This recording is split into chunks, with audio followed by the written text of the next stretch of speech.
Halo guys, kali ini saya ada beli satu barang, jadi saya kira saya mau review lah. Saya beli dari Shopee. Ini Circular Saw dari Alifix. Jadi saya beli ini item tidak lama juga lah dia punya pengantaran, dalam seminggu gitu sampai saudara. Jadi tadi saya unboxing, saya tidak buat video lah, tapi macam biasa dalam dia ada free blade 2, ada Allen key, pas itu ada free carbon 2, sama inilah dengan dia punya buku manual. Lepas itu saya try ini item Circular Saw ya. Oke, memang dia oke, kuat. Di sini dia punya detail 1200 watt dengan RPM 5000 RPM. Lepas itu standard dia punya blade 185 mili lah, 7 inci. Ini blade yang saya pakai ini 24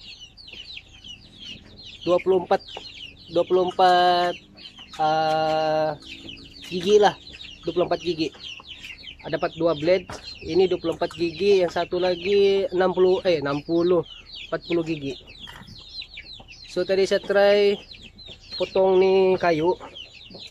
Saya first time saya beli ini, first time saya guna nih, first time saya pegang nih Circular Saw.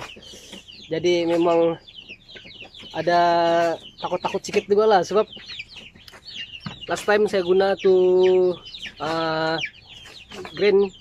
angle grinder, itu angle grinder guna dia punya blade, saya guna yang pemotong kayu punya.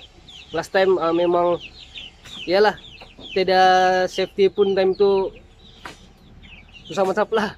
Jadi ada sedikit kecelakaan lah begitu. Jadi start dari situ saya rasa macam takut-takut mau pakai lah kalau memotong kayu nih. Ini dia punya peninggalan kenangan.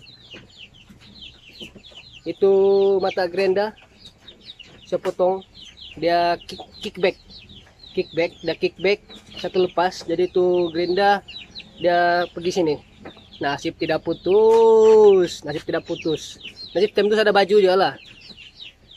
Jadi start dari situ saya macam trauma juga lah pegang nih yang saw blade nih untuk kayu-kayu, potong kayu nih. Start dari situ saya tidak pakai gerenda pemotong kayu sudah. Kalau untuk potong besi cutting gitu oke lah, saya berani lagi. Tapi kalau yang macam untuk lagipun dia punya spesifikasi untuk angle grinder, dia tidak memenuhi kriteria. Jadi itu kickback, salah pegang kali ke apa, lepas tu RPM tu blade pun tidak sesuai dengan tu grinder kan, kecelakaan. Jadi itu memang satu hal yang bahaya lah. So sekarang saya beli ini nah, sebab saya suka bertukang, jadi saya beli ini nah. Oke lah, saya rasa selamat lah pakai ini, sebab dia ada nih. Ini pun dia berfungsi dengan baik lah. Ini kalau terlepas pun mungkin ini sudah dia balik begini, kita selamat lah. Pas itu dia punya ini cover dia nih, quality dia, kalau bilang quality oke lah, macam dari alloy. Ini pun boleh adjust kita berapa degree kita mau, berapa kita punya degree, 40 degree kah, berapa sekian lah. Lepas itu sini ada naik turun kita punya blade, berapa kita punya blade, kita mau dia punya ketinggian berapa inci kita mau kah. Jadi kita adjust sinilah, turun. Lepas itu cuma satu saja dia kurang, yang pemegang di depan tuh. Padahal pemegang selalu di depan tuh, tapi tidak masalah juga, still selesa lah. Pas tuh harga berapa tutan, harga dia tidak mahal lah. Ini budget punya Circular Saw, jadi kita tidak boleh expect yang ada apalah segala lah kan, tapi sekat ini memang pusati lah. Dia ada yang penyukat tuh lagi nih, penyukat besi itu tapi dalam kotak. Memang setakat ini saya pakai ini baru saya pakai tadi lah, nang pusati lah. Saya potong nih kayu 2/4. So saya guna nih mata blade 24 gigi yang ini. Memang oke lah, lawak lah demi pemotongan lah, oke lah. Tapi kalau pakai yang 40 gigi dia lagi cun lah, halus pemotongan dia. Kalau 24 nih dia ada kasar sedikit, tapi biasalah first time pakai kan, jadi macam tidak berapa rata lah. Kan tidak berapa rata, perasaan takut tuh masih ada lah, jadi beranikan diri. Sebab kalau kayu 2/4 nih, kalau kita mau gergaji, nggak tahu lah, besok kali siap.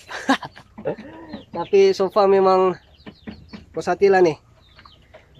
Kedap lagi saya kasih tunjuk lah macam mana dia punya performance. Nanti baru kamu nampak macam mana dia, oke tidak oke. Jom.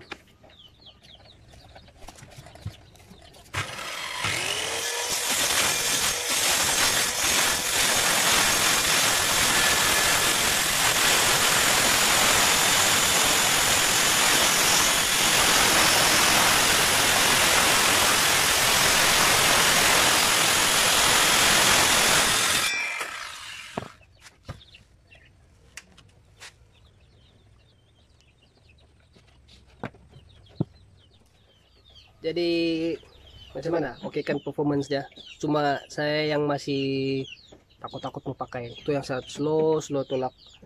Kalau yang expert nih, orang terus ya. Kalau macam saya ini masih ada trauma sedikit, jadi slow lah, slow mau recover balikan orang bilang.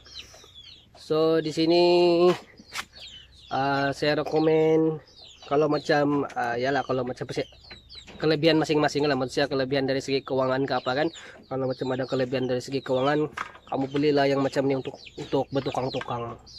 Saya tidak rekomen yang grinder itulah, dia ikut orang punya masing-masing punya kepakaran lah. Tapi actually mata blade untuk pemotong kayu di grinder itu dia tidak menepati kriteria sangat lah. Kalau kamu mau beli itu pun boleh, tapi pastikan dengan safety yang cukup lah. Sebab mata blade untuk grinder pemotong kayu tuh dia punya RPM rendah dari grinder tuh, angle grinder tuh. Kalau kita mau beli yang mata pemotong kayu, pastikan RPM blade tuh lagi tinggi dari itu angle grinder tuh, grinder kita. Barulah oke lah, selamat lah. Sebab kalau macam RPM mata pemotong kayu itu rendah, pas itu kita punya angle grinder tuh RPM dia tinggi, kita boleh rasa tuh dia macam kita potong kan, dia macam begitu, dia tidak stable sangat lah. So tapi terpulang dengan kepakaran masing-masing, yang penting safety first, jangan sampai jadi kecelakaan ke apa-apa kan, bahaya ya sudah kena. Jadi apapun ya, ini saja untuk hari ini kita punya video. So ini memang saya posati lah, sangat saya posati. Saya rasa selamat lah pakai ini. Cuma tetap kena pastikan keselamatan lah. Pakai penutup mata tuh yang Google kah, pakai mask kah untuk kabuk tuh. Saya ada situ, tapi bercakap-cakap tidak payah lah pakai bah. Cuma kalau tengah potong-potong tuh pakai itu yang mata Google tuh lah, itu pakai mas. Yang penting kalau kita mau bertukang-tukang nih, kita kena pastikan keselamatan, optimumkan keselamatan. So kita jumpa di next video.